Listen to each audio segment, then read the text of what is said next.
नमस्कार। आज हम बात करेंगे बिहार की एक विधानसभा सीट लोकहा की। हम यहाँ सिर्फ ये नहीं देखेंगे कि कौन जीता और कौन हारा। नहीं, हम ये समझने की कोशिश करेंगे कि कैसे एक अकेली सीट का जनादेश पूरे भारतीय राजनीति के बड़े सच को सामने लाता है। तो चलिए इस कहानी की तह तक चलते हैं। लोकाहा मधुबनी जिले का ये इलाका सिर्फ एक नक्शे पर एक जगह नहीं है।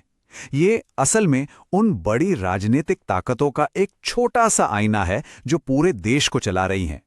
यहाँ की जमीन, यहाँ के लोग और उनके मुद्दे, ये हमें सिर्फ बिहार ही नहीं बल्कि भारत के ग्रामीण इलाकों की राजनीति के बारे में बहुत कुछ सिखाते हैं। अपने इस विश्लेषण को हम 5 हिस्सों में देखेंगे। पहले लोका के लोगों की नब्ज को समझेंगे, फिर आंकड़ों की कहानी सुनेंगे, नतीजों के पीछे की वजह जानेंगे, पिछले 1 दशक का पैटर्न देखेंगे और आखिर में भविष्य के लिए गवर्नेंस ब्लूप्रिंट पर भी बात करेंगे। देखिए, किसी भी जगह की राजनीति को समझने से पहले वहां की जमीन और लोगों को समझना बहुत जरूरी होता है। तो लोकाहा की कहानी शुरू होती है उसकी सामाजिक और आर्थिक हकीकत से। यहाँ की जिंदगी बिल्कुल भी आसान नहीं है। सोचिए, कोसी नदी का कहर हर साल लगभग 64 करोड़ रुपए का नुकसान कर जाता है। अब रोजगार तो है नहीं, तो ज्यादातर पुरुष काम के लिए बाहर चले जाते हैं, पीछे रह जाती हैं महिलाएं और बुजुर्ग। और यही वो जमीनी हकीकत है, वो रोज की सच्चाई है जो यहाँ की राजनीति का मूड तय करती है। और इस स्लाइड के आंकड़े तो और भी ज्यादा चौंकाने वाले हैं। 63% महिलाएं अनीमिया के शिकार हैं और 43% बच्चों का विकास ठीक से नहीं हो पा रहा। ये सिर्फ नंबर नहीं है, ये लोगों की अधूरी उम्मीदें हैं, शासन की वो कमियां हैं जो यहाँ के वोटर्स के लिए रोजमर्रा की सच्चाई है और उनके वोट देने के फैसले पर सीधा असर डालती हैं। तो चलिए अब सीधे उन आंकड़ों पर आते हैं जो 2025 के चुनाव की पूरी कहानी कहते हैं। ये आंकड़े ही वो पहेली हैं जिन्हें हमें एक एक करके सुलझाना है। सबसे पहला नंबर वोटर टर्नआउट 68.49%।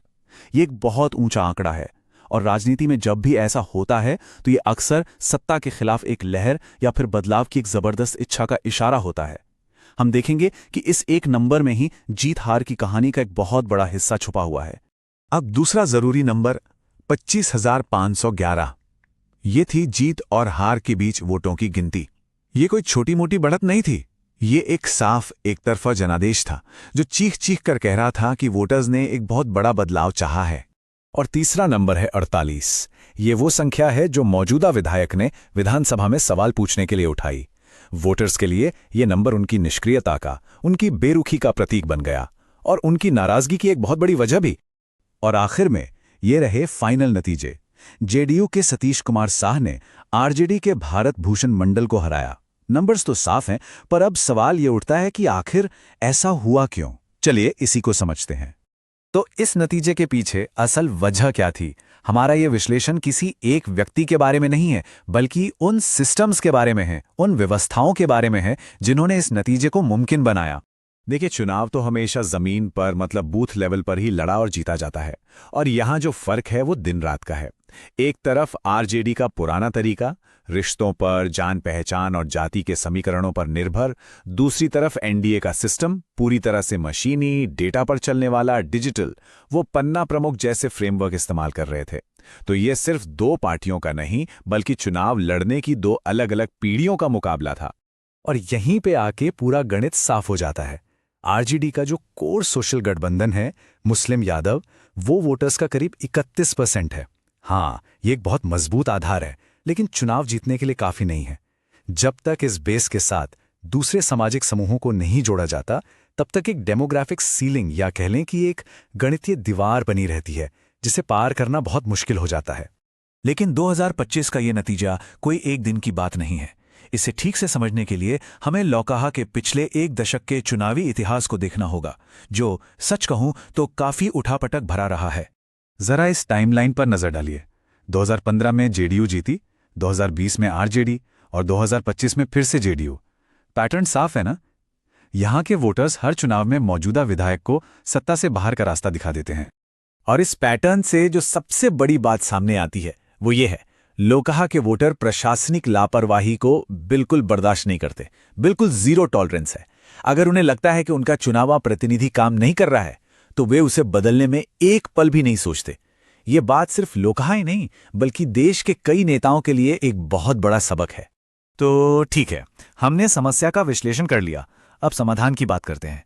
ये एक डिटेल स्ट्रेटेजिक प्लान है, एक ऐसा रोड मैप है जो किसी भी राजनीतिक दावेदार को आगे का रास्ता दिखा सकता है। इससे पहले कि हम प्लान को समझें, पन्ना प्रमुख सिस्टम को समझना जरूरी है। ये एक माइक्रो मैनेजमेंट स्ट्रैटेजी है।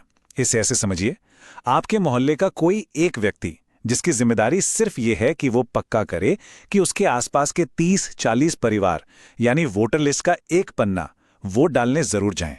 यही है पन्ना प्रमुख सिस्टम का सार, हर एक वोटर तक सीधी व्यक्तिगत पहुंच। ये 750 दिन का प्लान 4 हिस्सों में बटा हुआ है। पहला साल नींव बनाने में, यानी अपने कैडर को फिर से तैयार करना और लोगों की शिकायतों को समझना। दूसरा कदम एक नैरेटिव, एक कहानी बनाना जिसके लिए डिजिटल प्लेटफॉर्म और रैलियों का इस्तेमाल हो। तीसरा, जमीन पर उतरना, जैसे महिलाओं के लिए एक अलग मैनिफेस्टो लाना। और चौथा और आखिरी कदम, चुनाव के दिन के लिए अपनी पूरी तैयारी करना।